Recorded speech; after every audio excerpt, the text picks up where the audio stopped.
বেশ, আমার আমার অপরাধ হয়ে গেছে। আমি আমি এক্ষুনি আপনার এই প্রমোদ কানন ত্যাগ করছি।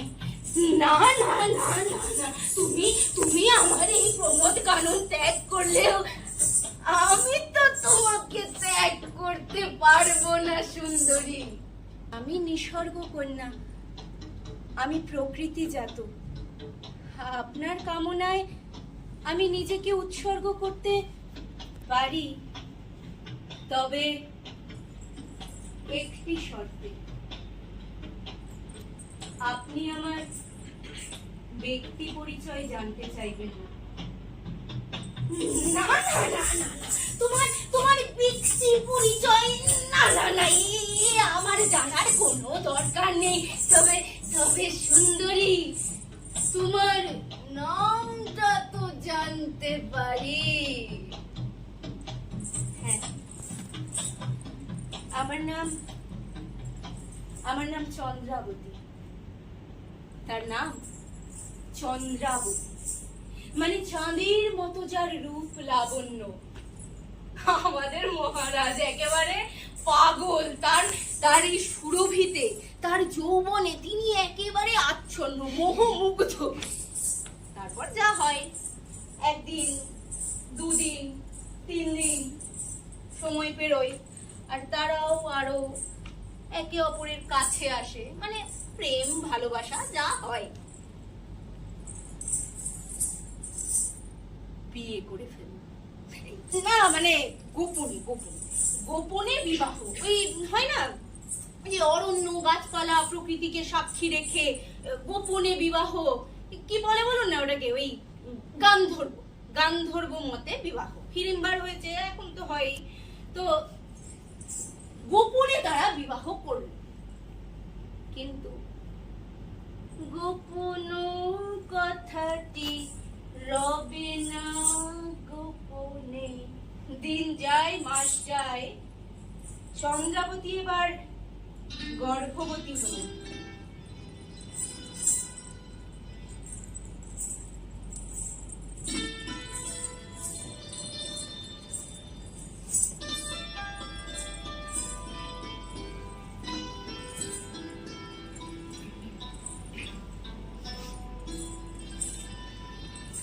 কেন কেন কেন কেন তুমি এ কথা বলছো কেন পুরোহিত?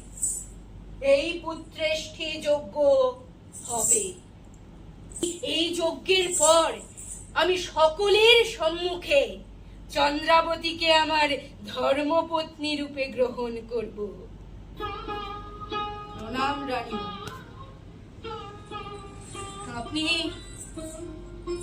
আপনি কেন আমাকে ডেকেছেন আমি জানি। আপনি যা শ্রবণ করেছেন তা সত্য রানীমা, তা সত্য। আর এখন তো দেখছি ব্রাহ্মণী সঠিক কথা বলেছেন। আপনি বণিক মুনি দত্তকে আড়াল করবার চেষ্টা করছিলেন।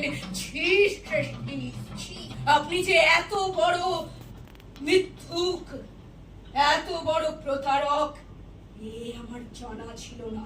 এই মিথ্যাচারের শাস্তি আপনাকে পেতে হবে। আমি আদেশ করছি,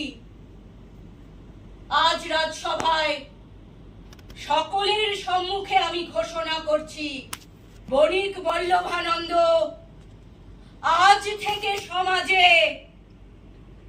পতিত ঘোষিত হলেন।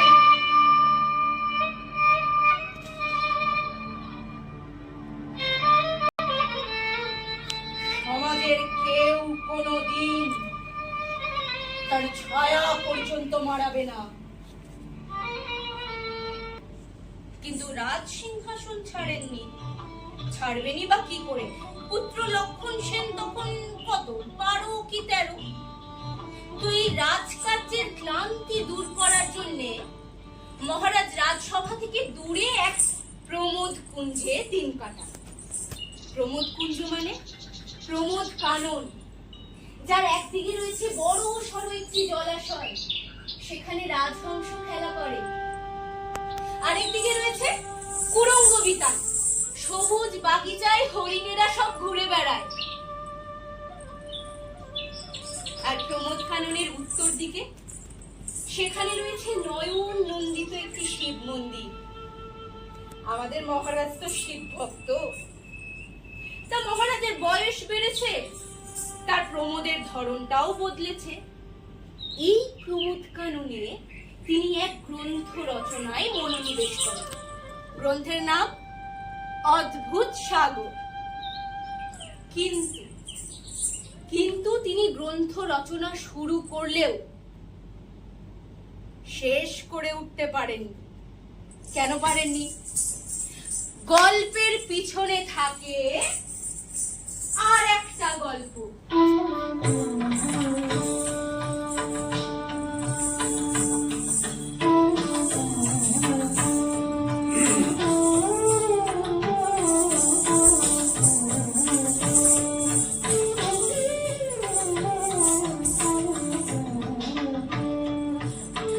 লাস্যময়ী রমণী। প্রমোদ কাননের তমাল বৃক্ষের নিচে নৃত্যরতা।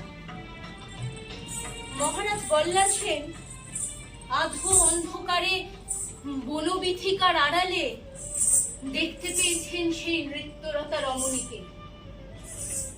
বৃদ্ধ বয়সে মহারাজের কি দৃষ্টিভ্রম হচ্ছে? কিন্তু মহারাজ নিজের মধ্যে অনুভব করলেন এক দারুণ উত্তেজনা।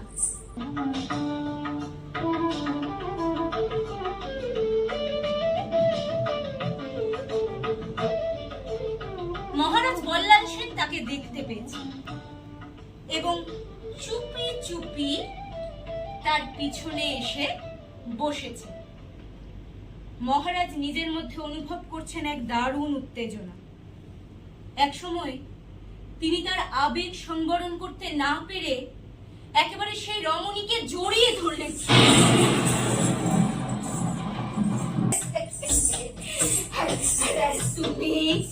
তুমি যে আমার এই প্রমোদ কাননে প্রবেশ করেছো, তা তো রাজ অনুমতি ছাড়াই। তুমি নিয়ম ভঙ্গ করনি।